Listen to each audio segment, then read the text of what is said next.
Graça e paz, meus irmãos. Bom dia a todos. Que alegria estarmos mais uma vez reunidos nesse ambiente para adorarmos ao Senhor, nos fortalecermos como igreja, recebermos a palavra do Senhor vinda ao nosso coração. Como é bom nós termos o privilégio de podermos fazer isso, irmãos. Nós não podemos negligenciar. Talvez chegará o dia em que alguns de nós não poderemos desfrutar de um ambiente como esse, por estarmos na missão, por estarmos num campo, longe da nossa família espiritual, ansiosos por poder ter um encontro como esse, mas impossibilitados por causa da responsabilidade. Então não percamos a oportunidade nenhuma vez de, ao nos reunirmos no corpo, como corpo, com o corpo, de sermos intensos, de sermos intencionais. A vida cristã, ela não é feita de grandes saltos. Ela é feita de pequenos acúmulos da vida comum, da vida ordinária. No reino de Deus, ninguém é extraordinário por causa de algo que aconteceu abruptamente. No reino de Deus só há pessoas extraordinárias por causa das pequeninas coisas que elas vivem durante muito tempo, cotidianamente. Um culto especial pode marcar a gente, mas não é a marca de um culto especial que nos fará uma pessoa extraordinária no reino de Deus. Como é difícil para nós entendermos, fé cristã é, de alguma forma, sinônimo de vida normal, de vida comum, de rotina, de disciplina. No reino de Deus, os grandes heróis da fé, os grandes homens inspiradores, que as suas histórias marcaram as suas gerações, eram pessoas comuns. Mas eles viveram num padrão de entrega e comprometimento em coisas simples, diariamente, por muito tempo. E isso fez deles pessoas extraordinárias. Mas nós vivemos, muitas vezes, relaxadamente, a maior parte do nosso tempo. E num momento em que tivemos uma experiência além daquela que vivemos no dia a dia comum, achamos que isso nos torna alguém diferente. Cristianismo é igual repetição. Cristianismo é igual rotina. Cristianismo é igual a fazer a mesma coisa por muito tempo. Cristianismo não é religião de novidades. Cristianismo é retorno à origem. O mundo em que estamos inseridos, irmãos, ele se garante na surpresa, na customização, na individualização, na personalização, no novo. Mas a fé cristã se vale do mesmo todos os dias. Não dá para ser marqueteiro no cristianismo. Não dá para ser estrategista na vida da igreja. Porque uma igreja extraordinária, ela é consequência de gente que viveu a mesma coisa, repetidamente por muitos anos. Não tem atrativo nas estratégias que o mundo em que estamos inseridos se vale. Não tem linha de transmissão na fé cristã. Não tem publicação nas redes sociais na fé cristã, irmão. Não tem a hora certa de postar. Não tem as cores certas para usar. A fé cristã é um encontro diário com o mesmo Deus, que vai de dose em dose, transformando você naquilo que você deveria ser no plano eterno, enquanto você se encontra com o mesmo Deus todos os dias.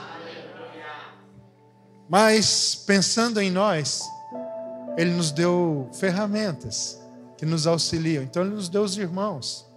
Então a gente se encontra com Deus, a monotonia já não está mais tão grande mais. Não é, Rafa? Porque agora eu encontro com Deus, e quando encontro com Deus, encontro com os irmãos.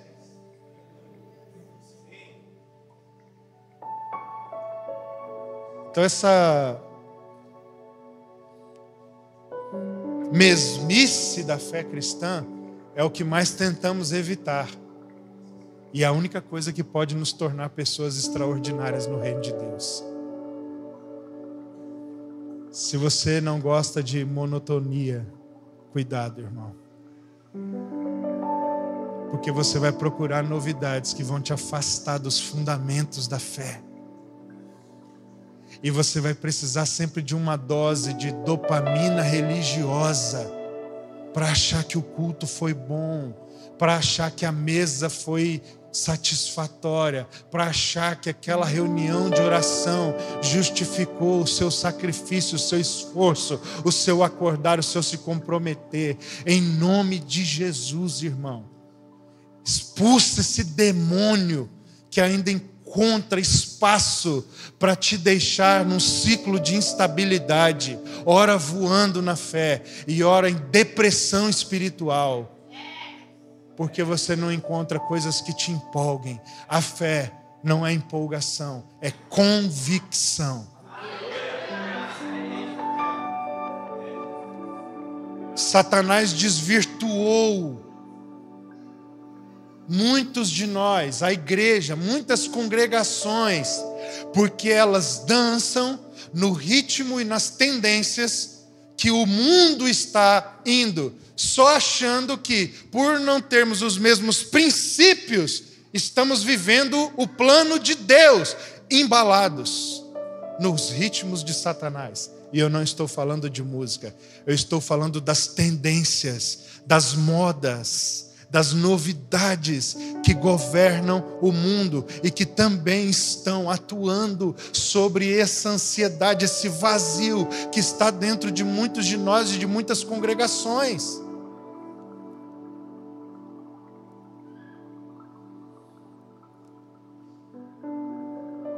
É difícil entender isso. Muitos de nós, da minha geração para frente, nasceram já com um chip instalado. E eu já ouvi, inclusive, muitas pessoas dizendo: eu odeio rotina. Você odeia cristianismo. Porque se você não tiver um tempo com Deus todos os dias, você nunca vai ser ninguém no reino de Deus. Se você não tiver disciplina de comunhão com os irmãos, mas só tiver comunhão quando te for conveniente, quando te for agradável, quando te for do seu interesse, você nunca vai sair do lugar no reino de Deus. Comunhão não é para quando você quer. Comunhão é para quando você quer e para quando o outro quer, quando você não quer. Não é você que define comunhão. Comunhão quem define é o Espírito do Senhor. Quando você está mal, a comunhão vai bater na sua porta e invadir também. E se você não quiser, não tem problema. Acostume-se com a sua mediocridade espiritual, porque é isso que você vai ser até o final da sua vida. Você precisa estar disposto na fé cristã a entrar no padrão de Deus e não a viver de entusiasmo em entusiasmo, empolgação em empolgação. Você não é uma montanha russa, meu irmão. Você é parte de um plano eterno de Deus que começou no coração de Deus quando Jesus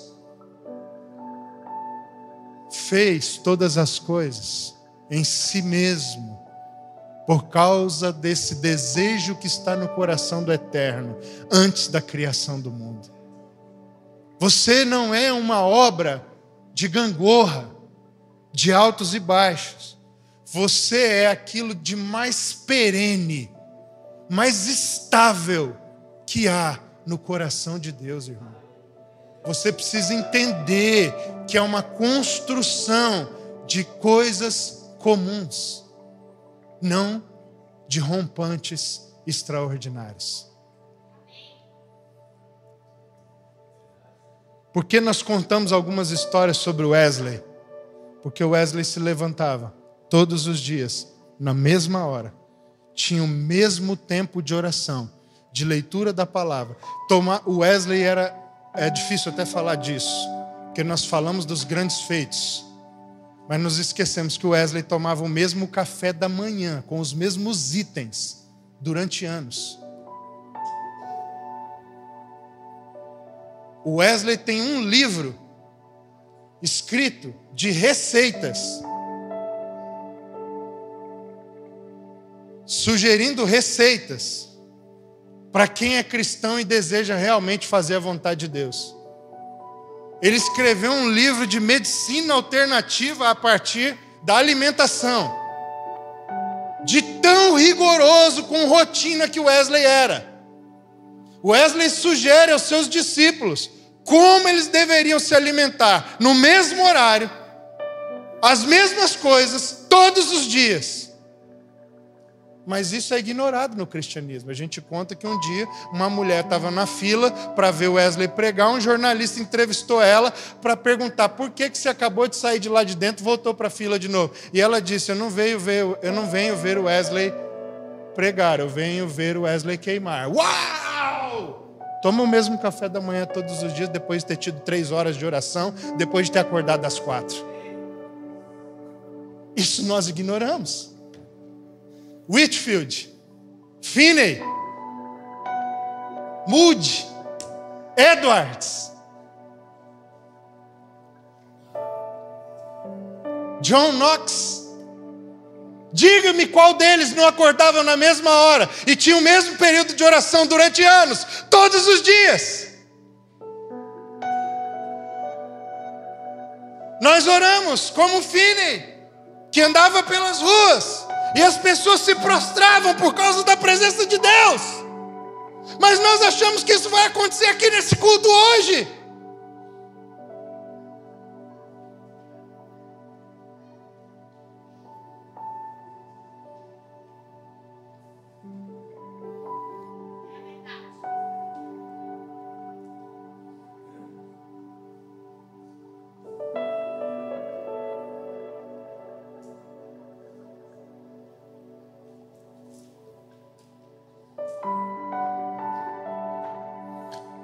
A vida extraordinária só existe para quem vive coisas comuns. Você está aí? Abra sua Bíblia comigo. No Evangelho de João, capítulo de número 17.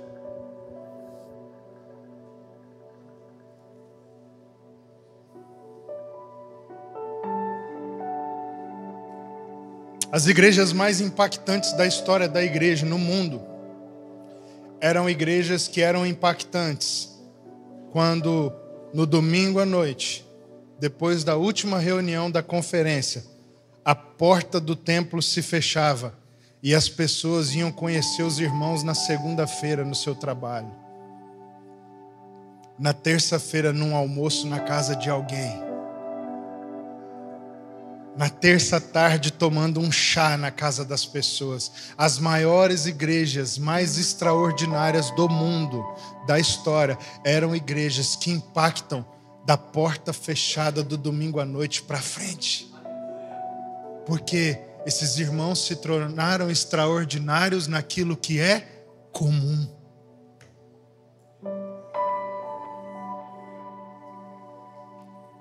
No Evangelho de João, capítulo 17. A minha tentação era ler aqui muitos versículos, mas eu tenho um problema que com o passar do tempo ele está ficando cada vez mais grave, sobre ler a Bíblia e correr o risco de falar sobre aquilo que eu li e não conseguir chegar naquilo que eu gostaria de chegar.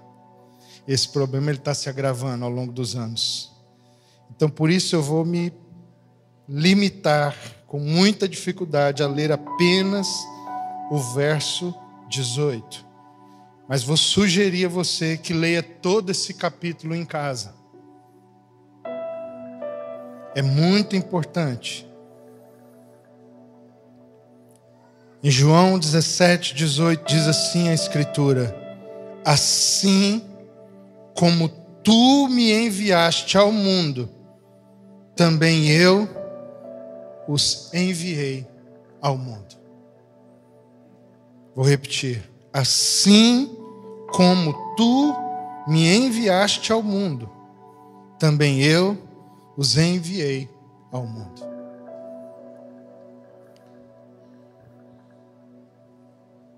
Muitos de vocês, talvez a maioria de vocês, sabe que Jesus, como Verbo de Deus, encarnou, sendo Deus, em forma humana através de uma fecundação milagrosa que aconteceu no ventre de Maria. O óvulo de Maria foi preenchido com DNA do Espírito Santo. E ali então passa a ser gestado, durante o tempo comum da gestação de uma mulher, uma criança, Deus. Um Deus, criança, bebê. E quando chega a hora devida, aquela mulher chamada Maria dá luz àquele bebê, num lugar impróprio, porque nem havia a espera do rei de Israel, o Messias do Eterno, um lugar apropriado para recebê-lo, e ele tem que, entre os animais, dar boas-vindas, ser dado a ele boas-vindas. O Criador do mundo, recebido entre animais. Imagina se esse padrão, no qual Jesus disse que estava enviando os seus discípulos, ou seja, nós, começasse por esses detalhes. E a nossa história começasse a ser trilhada, ao invés de recebidos com honra, como é digno daqueles que vêm em nome do Senhor, começássemos recebidos por animais. No ambiente impróprio, insalubre, para que um parto acontecesse. Você imagina? Aconteceu um parto ali, Rafa. Quem será que foi a doula de Maria?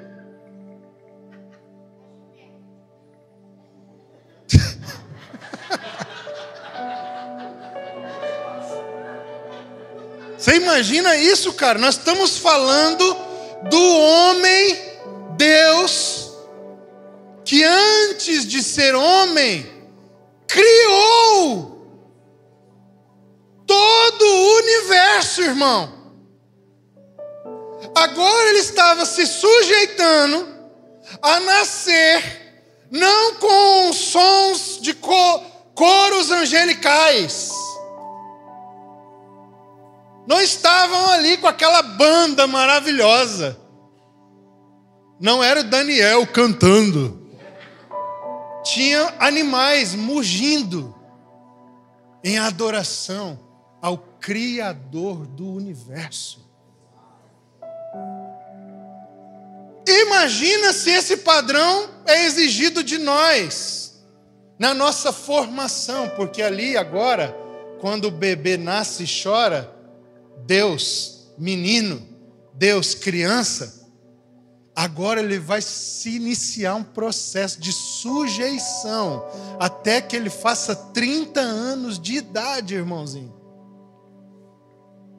Imagina a gente, na vida espiritual, ter que se sujeitar a processos que exigem de nós unicamente obediência, até os 30 anos da nossa vida espiritual, sem que pudéssemos dar o ar da graça de nos sentirmos usados por Deus. Rotina, disciplina, vida comum. Jesus, não é eu, não é você, cara. Jesus nasce do ventre de uma mulher, entre animais, sem pompa alguma. Ele não é recebido, meu irmão, por um coro celestial, mas por mugido de animais. Numa cidade que ele veio salvar, que no dia da sua chegada, ela está de costas para ele. E ali ele se sujeita a mamar no peito de uma mulher. O Deus Criador de toda a terra mama no peito de uma mulher para sobreviver. Quando faz caquinha, chora para a mamãe limpar seu bumbum. O Deus do universo. Irmãos, nós muitas vezes não suportamos ouvir verdades que os irmãos nos dizem sobre nós mesmos em amor. Nos sentimos ofendidos. Deus do universo precisando que uma mulher limpasse seu bumbum.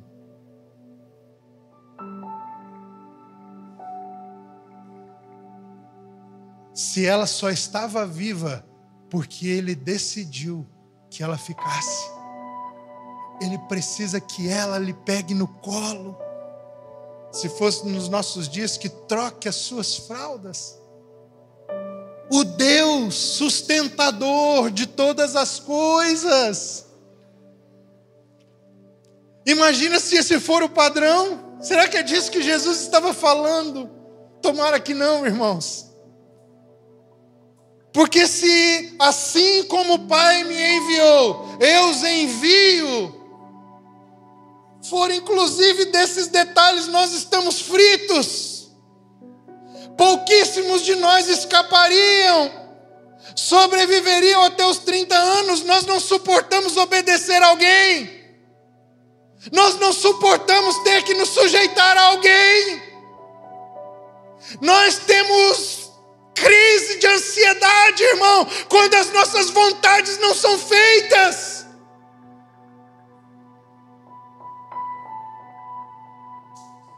Nós sentimos angústias profundas. De que forma Jesus nos enviou ao mundo? Qual é o padrão de envio do céu? Será que nós nascemos e, diferente de Jesus, fomos recebidos em carruagens de ouro, cavalos brancos cavalgando com suas crinas balançando no vento, ouro adornando o nosso carro de honra, homens e mulheres vestidos com trajes reais, prostrando as suas coroas? Entende, irmãos? Existe um padrão bíblico, espiritual, no qual o Senhor está nos chamando a cooperar no mundo para que a sua vontade se manifeste.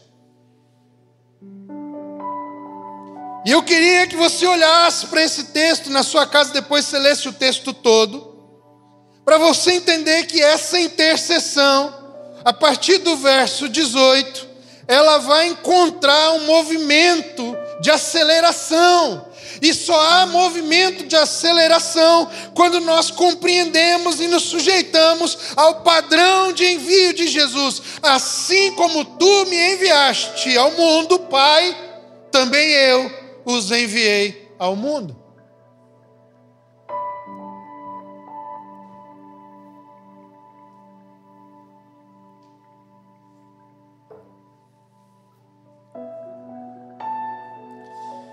Muitas vezes nós não temos compromisso com aquilo que está sendo proposto e que nós concordamos. Sabe, irmãos, nós precisamos de um choque de realidade.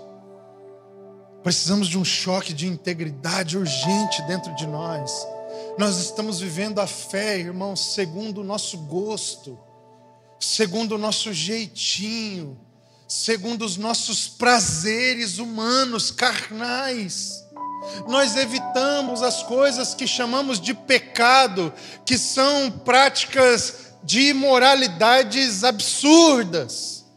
E achamos que isso justifica ao fato de que agora podemos viver uma vida segundo o nosso gosto, segundo o nosso jeitinho. Não, irmãos.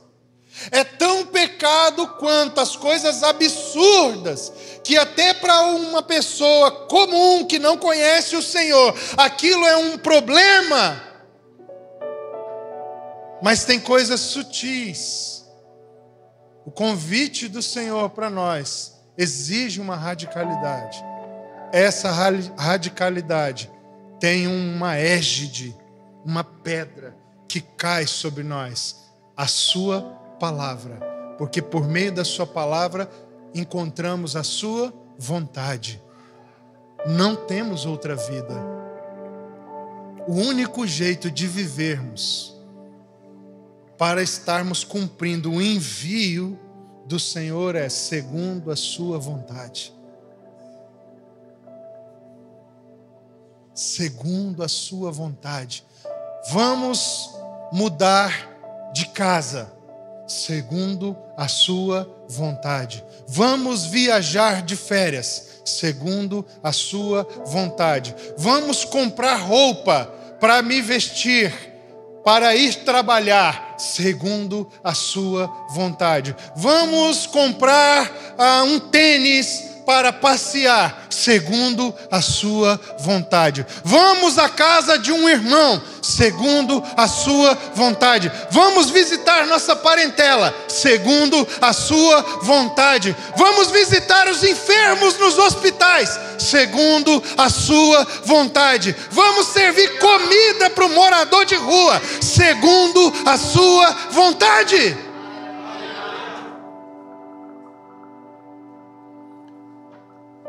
Mas existe uma outra vontade que, em conflito com essa, frequentemente nos tira dela, que é segundo a minha vontade. E aí a minha pergunta para a gente entrar naquilo que eu quero compartilhar é: você vive segundo a vontade de quem?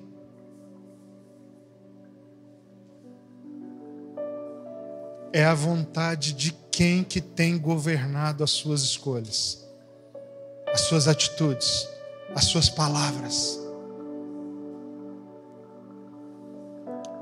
Sabe, irmãos, nós, como igreja, estamos enfrentando um dos momentos mais perigosos da história. O momento em que o ser humano passou a acreditar que o que governa o mundo é aquilo que lhe faz bem, que lhe dá prazer. E isso está dentro da igreja. Então você chega para um irmão despretensiosamente numa comunhão e você conta uma historinha para ele. E na historinha que você conta, você é a vítima de um sofrimento terrível que aconteceu, que um outro irmão lhe causou. E aquele irmão que está ouvindo a história logo se compadece, porque existe uma pressão no mundo. E a pressão é: todos vivemos para ser satisfeitos em nossos prazeres. E como eu estou ali agora, contando uma historinha em que eu fui ferido, em que eu fui lesado, qual é o bom costume social comum? É que do lado de lá, aquele que ouviu logo tenha pena e se compadeça e diga: nossa, meu irmão, que absurdo! Meu Deus, fizeram isso com você. Só que, irmão, muitas vezes essas histórias que contamos são falaciosas, são enganosas, são histórias a partir do segundo a minha vontade que foi frustrada, e não segundo a vontade do Senhor.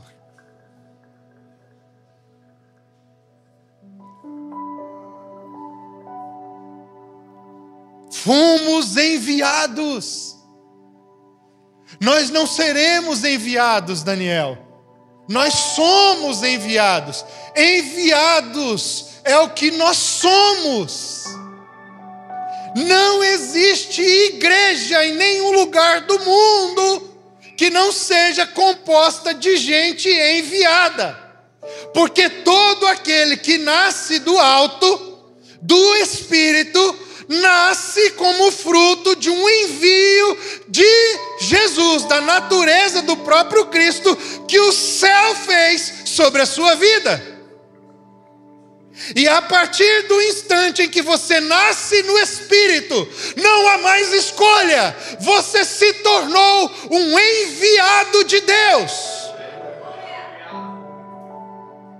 Agora, escute. Qual é o segredo para entendermos como fazer a vontade de Deus? É entender que, como enviados que somos, fomos enviados segundo um padrão espiritual, que é o próprio Cristo. É neste padrão de envio que o Senhor nos enviou. Você está aí?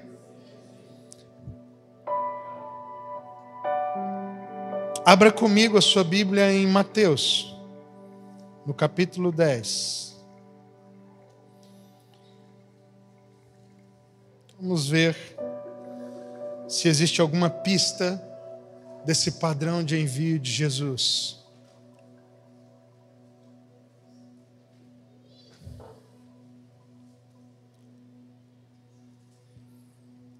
Mateus 10, verso 16. Jesus está falando com os seus discípulos, trazendo uma clareza sobre o envio que ele está fazendo dos seus discípulos. Amém?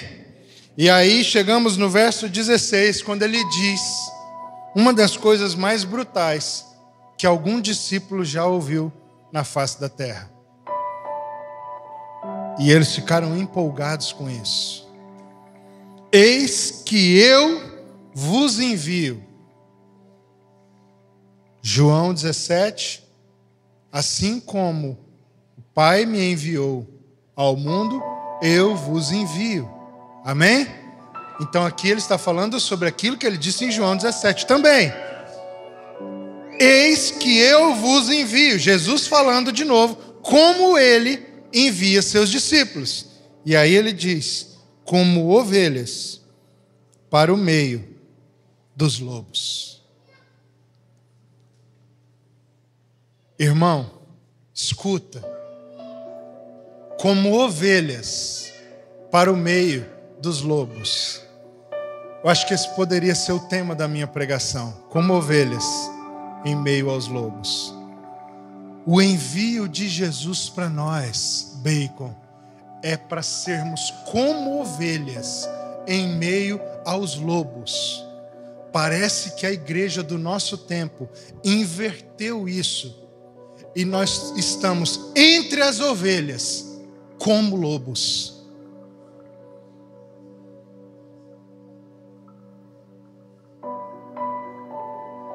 Entre os irmãos, nos comportamos de maneira sagaz, leviana, interesseira, mascarada, fingida. Entre os lobos, nos comportamos como ovelhas.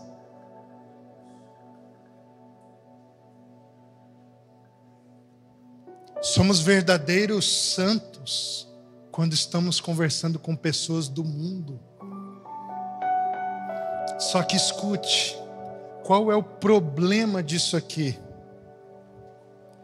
O problema disso aqui, Rafa, é que toda ovelha que foi enviada para o meio dos lobos só é capacitada para estar entre os lobos quando ela aprende a ser ovelha no meio das ovelhas.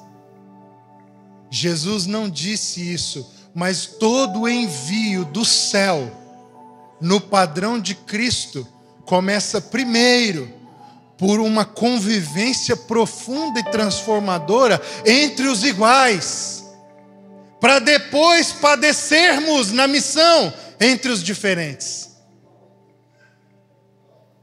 Só que como estamos não percebendo profeticamente o Espírito que atua no nosso tempo, no mundo, estamos nos contaminando com esse vírus que governa a sociedade, que governa o mundo caído. Estamos na fé, mas estamos corrompidos em nossa forma de pensar e não nos arrependemos dela. Queremos trazer ela para governar sobre princípios que extraímos na Bíblia.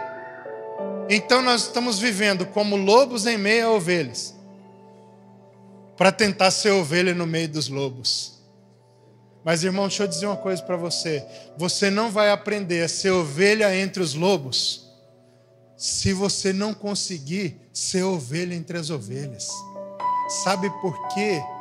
São ovelhas que têm cicatrizes, marcas do Evangelho, que vão te preparar para suportar a maldade, a ferocidade, o engano lá fora entre os lobos. Mas nós queremos aprender a ser ovelha entre os lobos, sendo lobo entre as ovelhas. Falta de simplicidade no coração.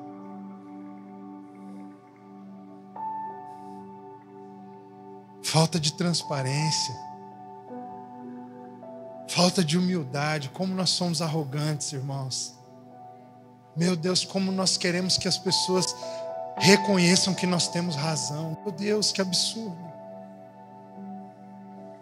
Às vezes somos tão, desculpa a palavra, irmãos, somos tão imbecis. Não conseguimos perceber o óbvio, que tem pessoas do lado de lá, em silêncio, ouvindo a gente tagarelar, porque é insuportável tentar nos convencer da nossa infantilidade. Dá trabalho demais. A pessoa está ouvindo, nós não temos uma mínima bom senso de perceber que ela está calada. Não é porque concorda. Não é porque nós estamos ali dando um show, uma palestra para ela. É porque é tão absurdo que não é possível dialogar com o latido de um lobo. Falta quebrantamento no coração, humildade, irmãos. Nós somos vaidosos, prepotentes, não com dificuldade, não de forma incomum, mas pelo contrário, muito frequentemente culpamos o outro, atribuímos ao outro culpas que só existem porque nós vivemos escolhas que nós fizemos. Nós tentamos encontrar uma forma de responsabilizar alguém do lado de fora, pelo padrão terrível de fé que nós temos em nós. Falta de integridade, até para ser ruim. Sou um péssimo cristão, não obedeço quase nada das instruções, mas é porque o irmão... Verdade, o irmão que está falando agora, é por causa desse irmão que a sua vida é horrível, ou seja, você mesmo.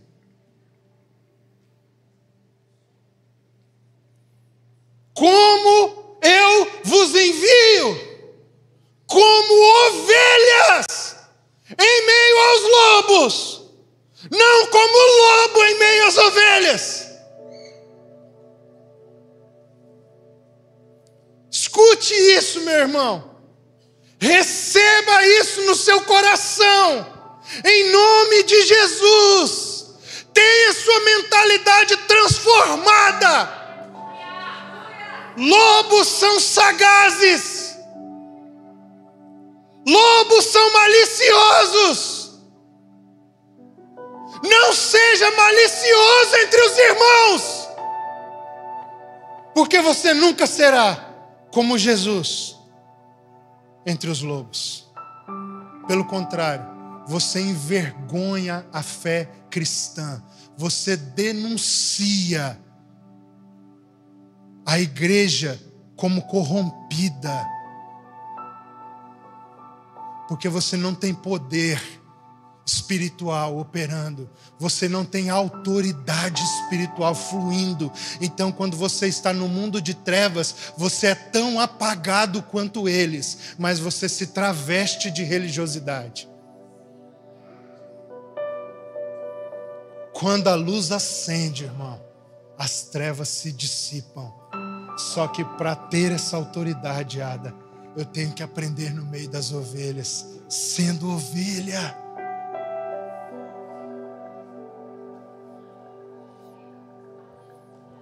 Você está entendendo isso? E por favor, não interprete, não aplique a minha mensagem para uma coisa que eu não estou dizendo. Eu não estou ensinando vocês a se relacionarem com os irmãos. Apesar de parecer isso, eu estou preparando vocês para serem ovelhas no meio dos lobos. Jesus tem um desejo. Ele quer que os lobos sejam impactados pelo evangelho. Não é para a gente ficar entre a gente, é para a gente sair daqui. Mas cara, a gente nunca vai sair com autoridade se quando a gente está sendo chamado para crescer, a gente está disfarçado para se aproveitar.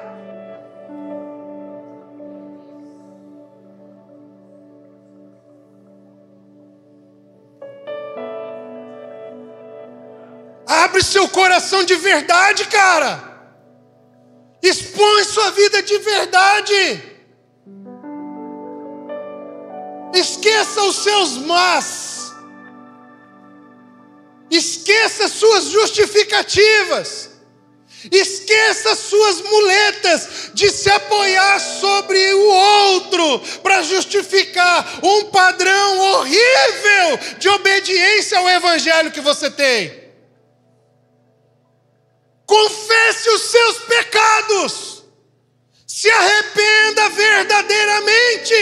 Cristo te iluminará, meu irmão.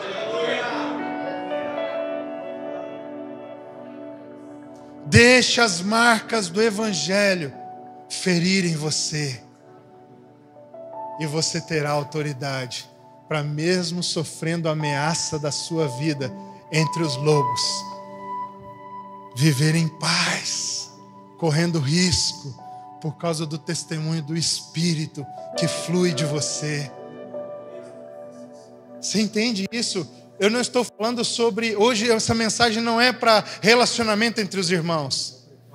É para encorajar vocês. O Jesus não enviou a gente para ser ovelha entre as ovelhas. É para ser ovelhas entre os lobos. Mas há um processo que nós temos que passar. Sinceramente, irmãos, se Jesus atendesse os meus desejos carnais, humanos, pessoais, hoje seria o nosso último culto aqui nesse lugar, e depois cada um iria viver o evangelho.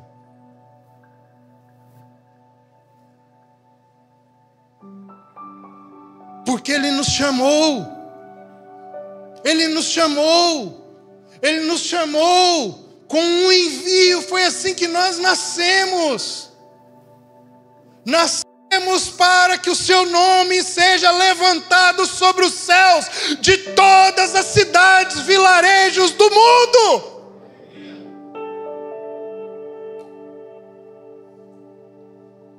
Estou encorajando você, pregue o evangelho. Ore pelos enfermos da cidade. Expulse os demônios. Ele nos chamou para isso.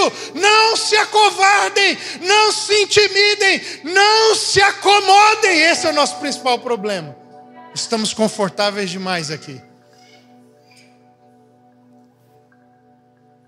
Mas por não estarmos lidando com a vida real do envio de Jesus, podemos estar aceitando um padrão inferior de evangelho do que fomos chamados para viver.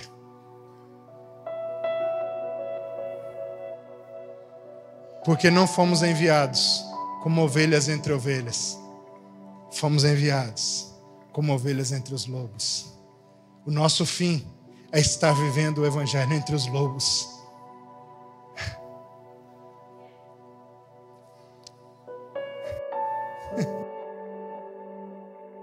Ovelhas que já têm cicatrizes vão nos treinar, vão nos discipular, mas não é para a gente escapar da mordida dela no nosso pescoço. É para a gente escapar dando testemunho de Cristo entre os lobos vorazes, até que chegue um dia, possivelmente, que não dê para escapar. E aí ou a gente volta para o aprisco, velho, sem força, cheio de cicatrizes dos ataques que não conseguimos nos livrar, ou no campo mesmo, se necessário for, a nossa vida é derramada como libação ao Senhor. Se for isso, tivemos o maior dos privilégios que o Senhor pode dar a algum de seus discípulos. Se não, voltamos para o aprisco, com as cicatrizes, para continuar ensinando as outras ovelhas, os outros cordeirinhos que vieram depois de nós, para que eles possam estar entre os lobos. Prega o evangelho, vai no mercado, está na feirinha escolhendo tomate, chegou uma pessoa, pregue o evangelho. Está andando na rua, viu alguém, aborda, ei, tudo bem, bom dia, eu vi você aqui e me deu uma vontade de falar de Jesus para você, do evangelho para você. Olha, o evangelho se resume em que nós somos inimigos de Deus, cara, e porque Deus nos amou, Ele enviou seu Filho único, Jesus, para morrer por nossos pecados. Ele morreu, foi sepultado, mas ao terceiro dia, porque sem pecado foi, a morte não pôde detê-lo, e Ele ressuscitou. E se você se arrepender dos seus pecados, crer em Cristo como aquele que perdoou você por meio da sua vida e está vivo agora à destra de Deus, você também ressuscitará pela fé nele.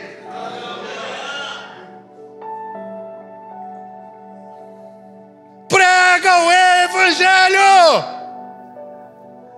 É o evangelho que transforma, não é sua sabedoria, irmão. Nós nos tornamos conselheiros das pessoas. Então nós estamos pregando a igreja, não o evangelho. Estamos pregando estilo de vida. As pessoas não são convidadas a um estilo de vida. Elas precisam se arrepender e crer no evangelho. O próprio Espírito Santo se encarregará de conectar a ela, a família de Deus, para que ela aprenda o estilo de vida. Nós não pregamos estilo de vida. Nós pregamos o evangelho. É o evangelho que transforma seu pai, irmão. É o evangelho que transforma a pessoa com quem você trabalha. Não é conselho de casal. Pelo amor de Deus, prega o evangelho. As pessoas não foram chamadas. Deus não nos enviou para chamá-las, para ter mudança de comportamento. As pessoas precisam ouvir de nós o evangelho do nosso Senhor Jesus Cristo. Cristo morreu pelos nossos pecados, foi sepultado e ao terceiro dia ressuscitou.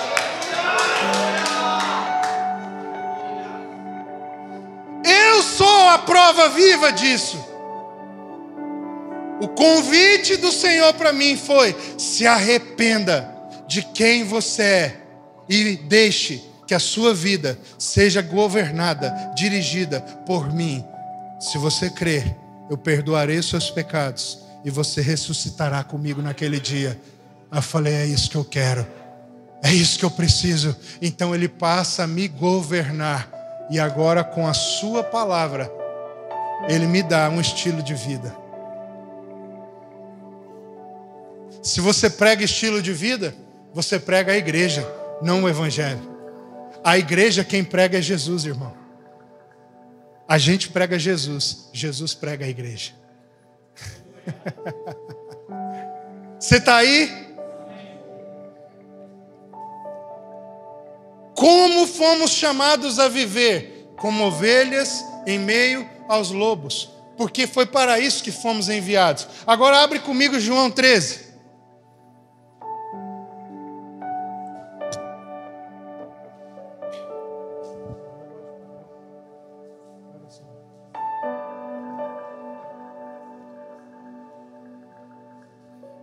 Olha o que diz em João 13.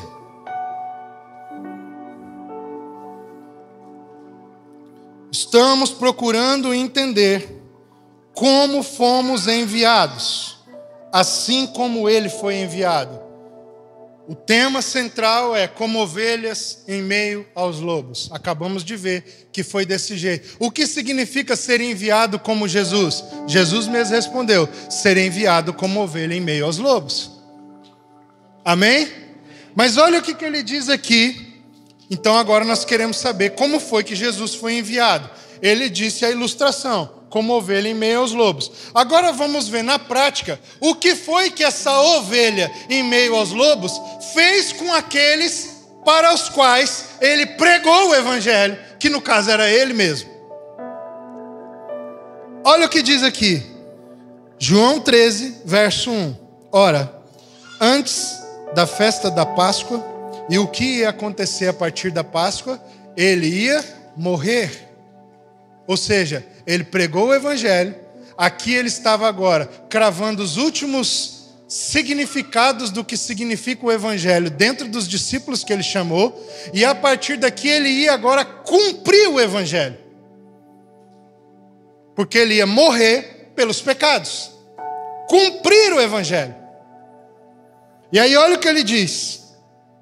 Antes da festa da Páscoa, sabendo Jesus que era chegada a sua hora de passar deste mundo para o Pai, tendo amado os seus que estavam no mundo, amou-os até ao fim.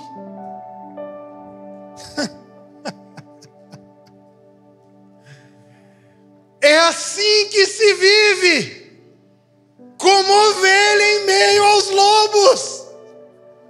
Tendo-os amado, amou-os até o fim.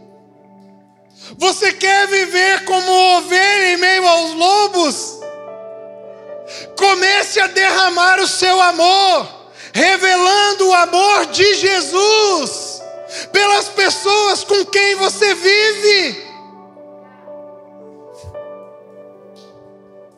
Agora, que tipo de amor? Que tipo de amor era o amor com que Jesus amou os seus discípulos? Era um amor de autodoação para revelar o seu amor. Amor até o fim. Jesus pagou a dívida que o separava do seu Pai. E como ele fez isso? Dando a sua própria vida. Irmão, deixa eu dizer uma coisa para você. Não tem nenhum sinal no Evangelho mais sobrenatural e poderoso do que o amor que insiste e insiste até o fim. Só Deus pode fazer alguém amar até o fim. O nosso amor, ele tem limites. Ele tem prazo de validade. Ele tem um acordo legal. O nosso amor, ele tem um padrão estabelecido. Mas o amor de Deus, revelado por Jesus, vai até o fim. E aí eu quero perguntar para você. Para ser ovelha em meio aos lobos, tem que ser ovelha entre as ovelhas. Se a gente não consegue amar os irmãos até o fim, a gente vai conseguir amar o perdido até o fim, aquele que nos vê como inimigo, aquele que nos vê como ofensa por causa do Senhor e da mensagem que carregamos. Nós vamos suportar injúria, traição, infidelidade e continuar amando. Nós vamos aceitar, irmãos, ofensa, perseguição, prejuízo e continuar amando. Nós vamos demonstrar amor, vivendo de forma a trazer perdão sobre os pecados do outro. Irmãos, esse é o Evangelho. O Senhor está nos chamando nesse tempo para sair para fora, para impactar a cidade, mas ninguém vai impactar a cidade sem amor. Um amor que permanece, um amor que dura, um amor que resiste, um amor que enfrenta. Ninguém vai tocar a cidade sem amor, porque a gente não toca nem as ovelhas sem amor. Quem dirá os lobos? Mas o nosso chamado é para ser como ovelha em meio aos lobos. Se a gente não consegue abrir mão de um lucro a mais no final do mês para servir um irmão que precisa, como nós vamos tomar prejuízo para amar os lobos?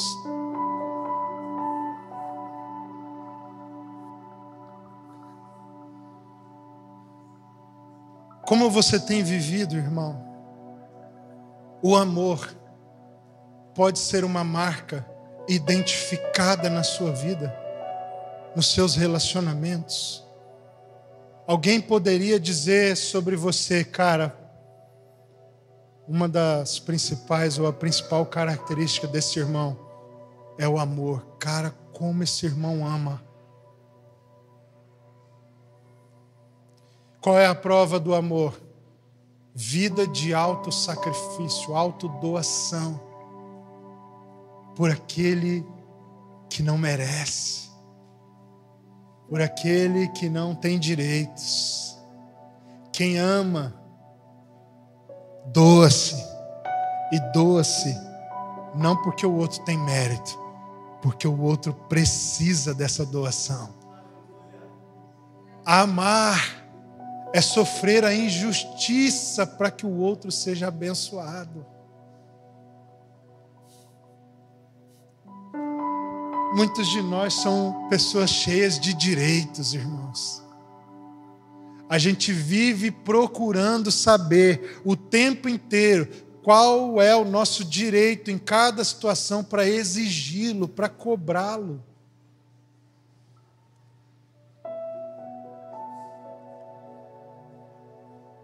Sabe, Rafa, tenho amigos pastores que já me disseram que quando alguns deles descobriram que o dízimo não é uma obrigação legal na nova aliança.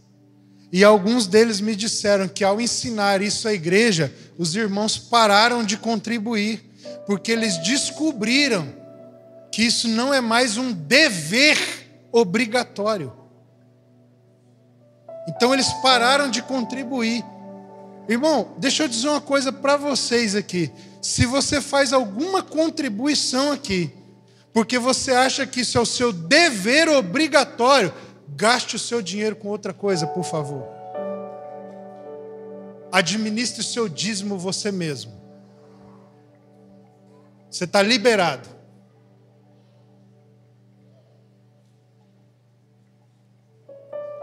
Se você só contribui porque você acha que é obrigado, senão Deus fica com raiva de você e faz algo ruim na sua vida, pega o seu dízimo e investe em outro lugar, irmão. Faz outra coisa com o seu dízimo. Não quero participar disso.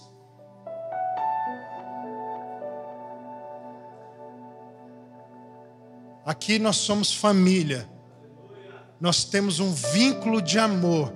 E mesmo se alguém falasse para mim, não precisa contribuir, eu ia falar, não contribuo porque preciso, eu contribuo porque eu quero. e eu vou contribuir, ninguém me para, eu não aceito. A minha vida é assim. Eu fiz uma escolha voluntária de amor. Ninguém me pressionou. Ninguém colocou uma faca. Ninguém me ameaçou dizendo: se você não contribuir, tua empresa quebra. Se for assim, eu escolhi quebrar a empresa. Por conta própria. Eu mesmo dou o que ela faz. Você entende? Nós vivemos a partir de deveres e obrigações. Só que nós estamos falando de Deus, cara. Essa é a relação que você espera ter com Deus.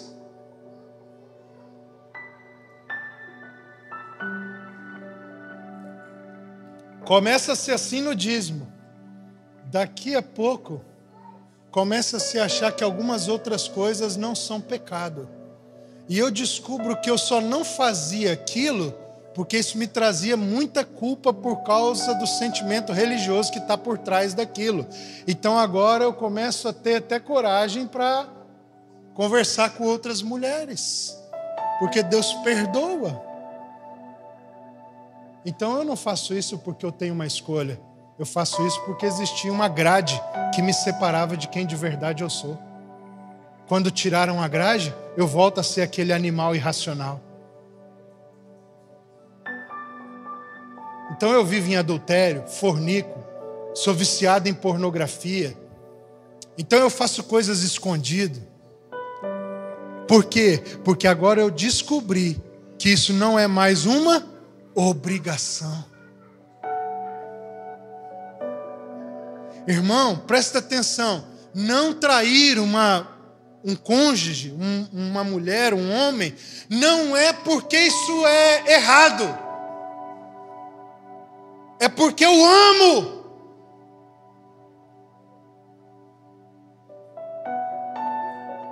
É porque eu amo. O que governa a nossa vida em Cristo não é o que é errado, é o que nós amamos. Você ama o seu Senhor, então Ele te governará. Você ama os seus irmãos, então você se doará por eles. Você ama o perdido, então você suportará danos, prejuízos, para que ele receba o perdão de Deus através da sua vida.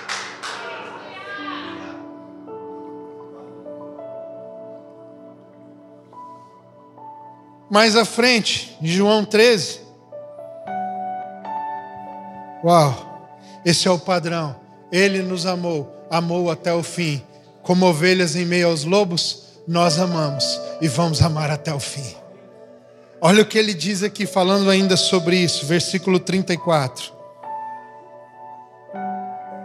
Novo mandamento vos dou, que vos ameis uns aos outros, assim como eu vos amei, que também vos ameis uns aos outros. Nisto conhecerão todos que sois meus discípulos. João 17, ele também disse isso. Se tiverdes amor uns aos outros. Se queremos ser como ovelha em meio aos lobos, não temos outra forma de viver entre nós, senão amando-nos uns aos outros, como o nosso próprio Senhor nos amou. Vocês estão aí? Por que que isso tudo é importante? Porque nós fomos, desde que nascemos, chamados pelo Senhor de enviados. Nós temos uma responsabilidade com o mundo ao nosso redor, mas nós só poderemos tocar o mundo com a luz do Evangelho se nós tivermos amor. Olha o que Paulo vai dizer aos Romanos, e eu estou encerrando aqui.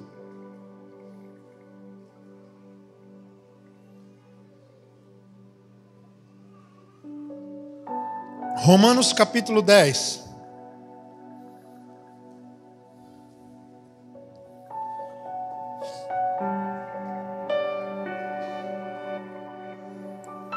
É a mesma coisa de João 17. Eu vou me disciplinar aqui a ler a partir do verso 10, mas eu queria que você lesse na sua casa desde o 1 depois.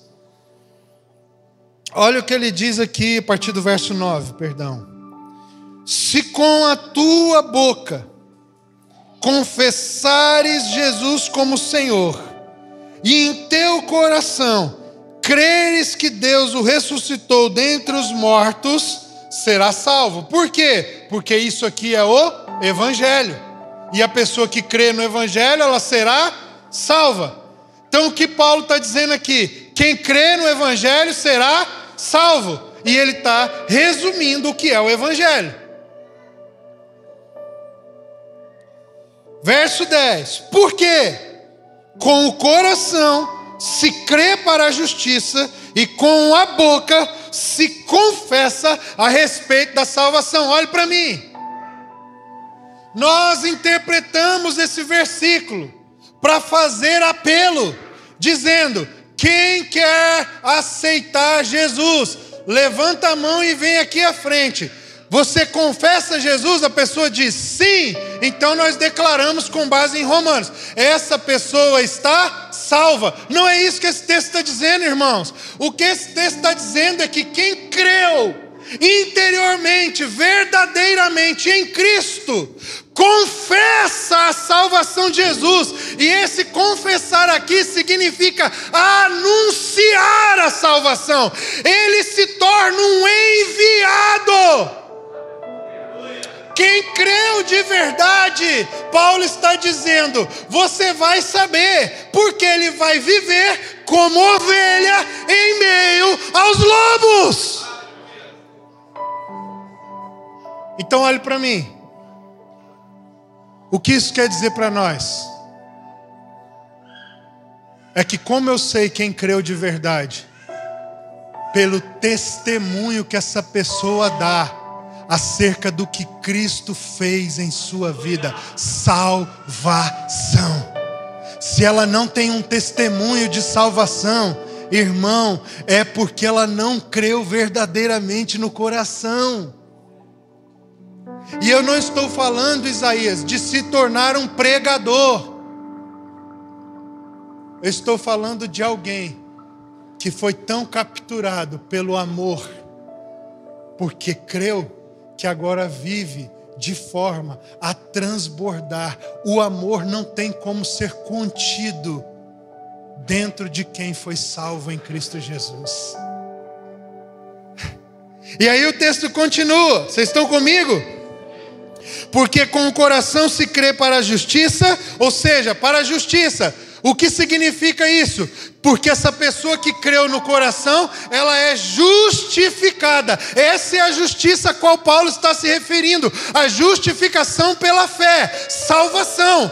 Para ser salvo, eu creio no coração. Isso é o que Paulo está chamando de justiça. Mas então ele diz, e com a boca se confessa a respeito da salvação. Ele está dizendo que quem foi salvo e se tornou justo diante de Deus, por causa da justiça de Cristo, vive agora a declarar essa salvação. E isso é só uma analogia. Paulo não está dizendo que a pessoa vem à frente e ela fala bem alto: pessoal, eu criei em Cristo e agora eu estou salvo. Ele está fazendo uma analogia. A vida dessa pessoa agora grita salvação, anuncia salvação. Tanto quando ela encontra alguém, ela diz isso, mas quando ela vive, o testemunho dela diz isso.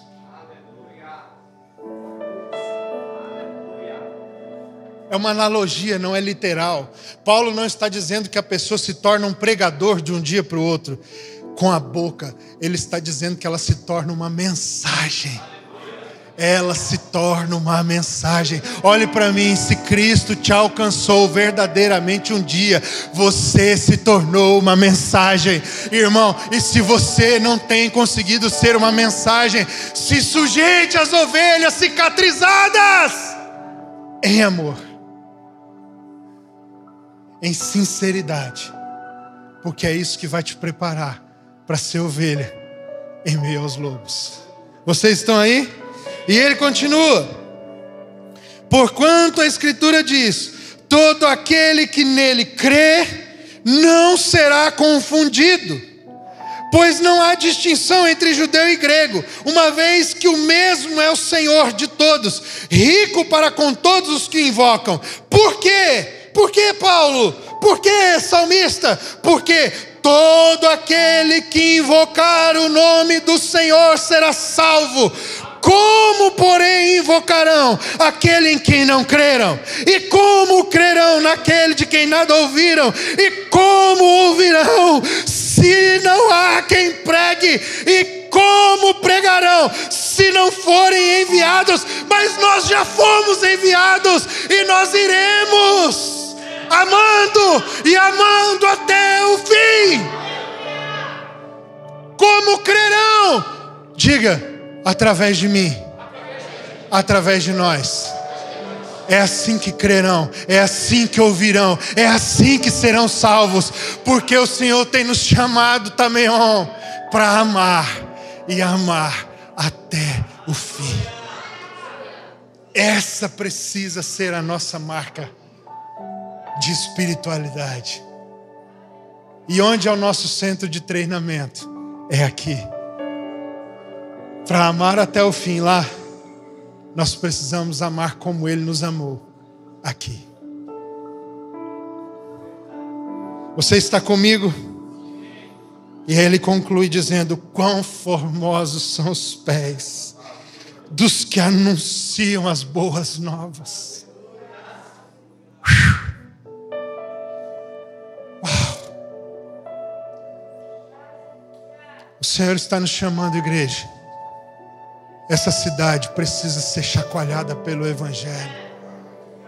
Existem irmãos que estão capengando na fé, eles precisam ser encorajados pelo Evangelho. Existem pastores que estão precisando da nossa ajuda, do nosso encorajamento, do nosso suporte. Irmãos, existem igrejas inteiras que estão precisando da luz que o Senhor te deu, da luz que o Senhor colocou em você.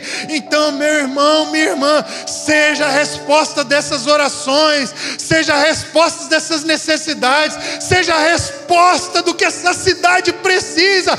Nós temos a resposta. Ele nos enviou, irmãos. Agora eu quero te encorajar: não vá de qualquer jeito, vá na autoridade do nome de Jesus, porque Ele disse que nós iríamos pregar o Evangelho, que nós iríamos curar os enfermos, que nós iríamos falar novas línguas, que nós iríamos expulsar os demônios, que nós iríamos pegar em serpentes e elas não nos causariam dano. Tem que ser no poder do Evangelho. E só tem poder do Evangelho quem se sujeitou a amar como Jesus. Fica de pé essa manhã.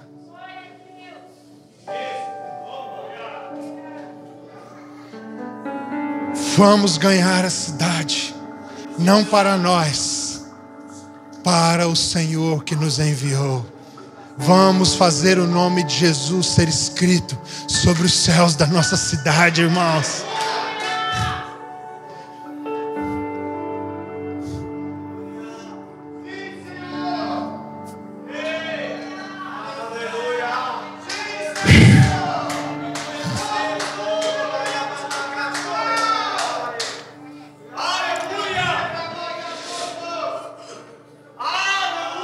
Enche-nos do Teu poder, Senhor, porque nós queremos pregar o Evangelho. Nós não podemos conter o amor preso dentro de nós, nem queremos.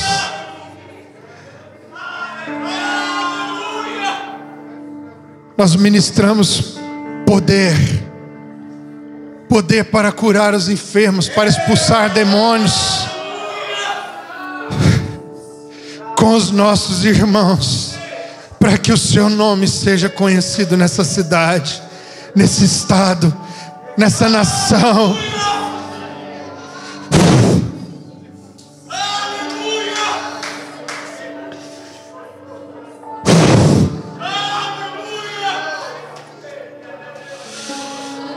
Que as empresas dessa cidade sejam invadidas pelo poder pelo poder do Evangelho em nós.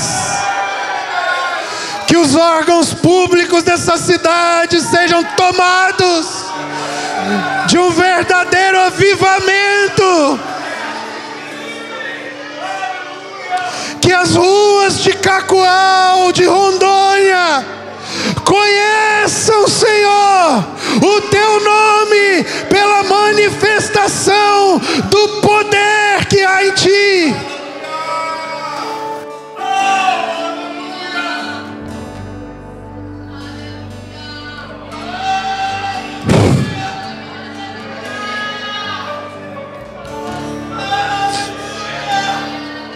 Prega o Evangelho, meu irmão, prega o Evangelho.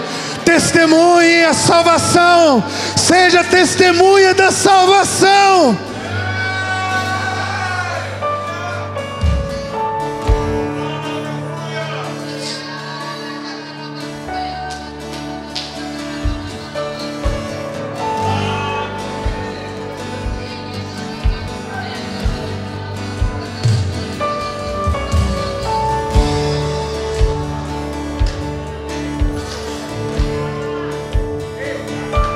Você que quer ser instrumento nas mãos do Senhor na cidade, eu quero que você levante suas mãos.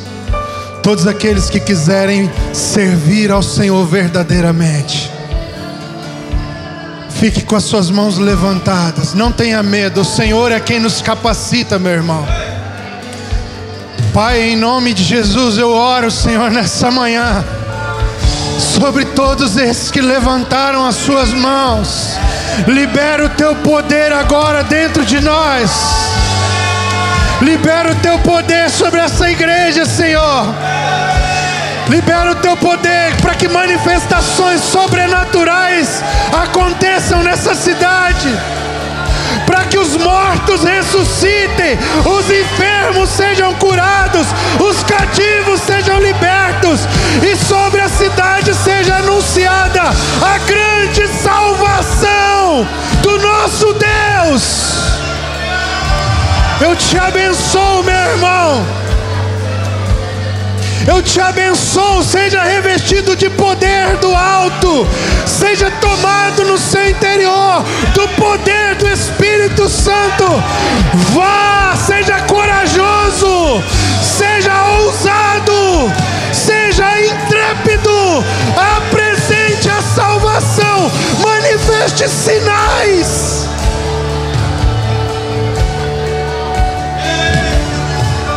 Em nome de Jesus, Senhor, olhe para nós nessa manhã.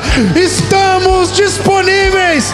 Eis-nos aqui para te servir. Usa-nos, usa-nos para a tua glória. Usa-nos para a tua glória.